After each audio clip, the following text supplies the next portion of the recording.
लोकसभा राज्यसभा मंगलवार 11 बजे तक के लिए स्थगित कर दी गई है। सोमवार को पेपर लीक पर नकेल कसने के लिए सरकार ने पब्लिक एग्जामिनेशन अमेंडमेंट बिल 2026 संसद में पेश किया।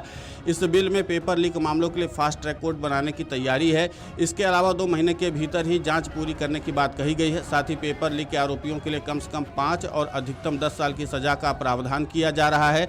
वहीं संगठित अपराधों के लिए कम से कम 7 साल की सजा और 10 करोड़ रुपए जुर्माने का भी प्रावधान है। भाजपा सांसद तरुण चुघ ने कहा, इंडी गठबंधन के भ्रष्ट युवराज युवरानियों का टोला दुनिया की सबसे बड़ी पंचायत में चर्चा करने के लिए तैयार नहीं है। हम दुनिया का सबसे बड़ा लोकतंत्र हैं और लोकतंत्र के मंदिर में यदि चर्चा नहीं करनी है तो संवाद कैसे होगा। प्रधानमंत्री लगातार छात्रों और युवाओं के हित के लिए काम कर रहे हैं। छात्रों और युवाओं के हित के लिए सख्त से सख्त कानून बने, जल्द से जल्द सजा मिले, फास्ट ट्रैक कोर्ट और यहाँ तक कि एक्सपर्ट्स की एक बड़ी समिति बनाई जा रही है जो सुनिश्चित करेगी कि देश के छात्रों के साथ कोई छल न कर सके। दुर्भाग्य के देश के कुछ नेता अराजकता तो फैलाना चाहते हैं लेकिन चर्चा नहीं करना चाहते हैं। इस पूरे मामले पर इंडी गठबंधन पर निशाना साधते हुए भाजपा सांसद तरुण चुघ ने और क्या कुछ कहा है, आप खुद सुनिए उन्हीं की जुबानी। इंडी गठबंधन के भ्रष्ट युवराज युवरानियों का टोला दुनिया की सबसे बड़ी पंचायत,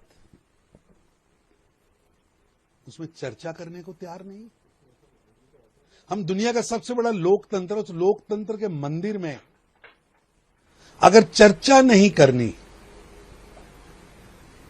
तो संवाद कैसे होगा। प्रधानमंत्री मोदी जी लगातार छात्रों के युवाओं के हित के लिए काम कर रहे हैं। छात्रों युवाओं के हित के लिए सख्त कानून बने, बड़ी से बड़ी सजा मिले, फास्ट ट्रैक कोर्ट्स और यहां तक कि एक्सपर्ट्स की एक बड़ी कमेटी जो यकीनी बनाए कि देश के छात्रों के साथ कोई छल न कर सके। और जो लोग आज जेल में हैं उन लोगों को कठोर सजा मिले।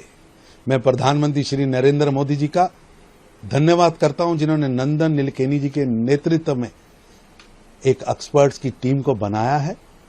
और मैं धन्यवाद करता हूं प्रधानमंत्री जी का जो निरंतर छात्रों के लिए प्रयास कर रहे हैं। पर दुर्भाग्य है कि देश के कुछ नेता अराजकता तो फैलाना चाहते हैं, चर्चा नहीं करना चाहते। वहीं संसदीय कार्य मंत्री किरेन रिजिजू ने कहा है कि मैं कांग्रेस पार्टी और कुछ अन्य पार्टियों से फिर से कहना चाहता हूं कि इस मुद्दे को मुख्य रास्ते से न भटकने दे। इस समय सबसे जरूरी काम परीक्षा प्रक्रिया को मजबूत करने के लिए लाए गए सुधारों पर चर्चा करना है। ऐसे सुधार जो सीधे तौर पर देश भर के छात्रों के हित में है। मुद्दे को भटकाने या बदलने की कोशिश नहीं होनी चाहिए। हमारा पूरा ध्यान छात्रों के फायदे के लिए लाए गए बिल पर है। इस बिल को पास कराना हमारी प्राथमिकता है। ये बहुत ही जरूरी और अहम बिल है। मैं कांग्रेस पार्टी और उसके सहयोगियों से अपील करता हूं कि वे सदन का ध्यान न भटकाएं। आपको बता दें कि संसद में जबरदस्त हंगामा हुआ। विपक्ष ने सरकार पर तीखा हमला बोला। छात्रों के खिलाफ पुलिस कार्रवाई को लेकर लोकसभा और राज्यसभा दोनों ही राजनीतिक अखाड़े में बदल गए। नारेबाजी और भारी हंगामा हुआ। विपक्षी सांसदों ने छात्रों के विरोध प्रदर्शन के दौरान पुलिस की हालिया कार्रवाई के खिलाफ नारे लगाए और जोरदार प्रदर्शन किया। कार्रवाई शुरू होते ही हंगामा शुरू हो गया, जिसके कारण पीठासीन अधिकारियों को दोनों सदनों की कार्रवाई स्थगित करनी पड़ी।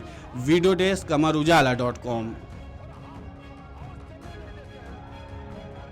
अगर आप ये वीडियो YouTube पर देख रहे हैं तो हमारे चैनल को सब्सक्राइब कर बेल आइकन दबाएं और Facebook पर देख रहे हैं तो हमारे पेज को लाइक करें।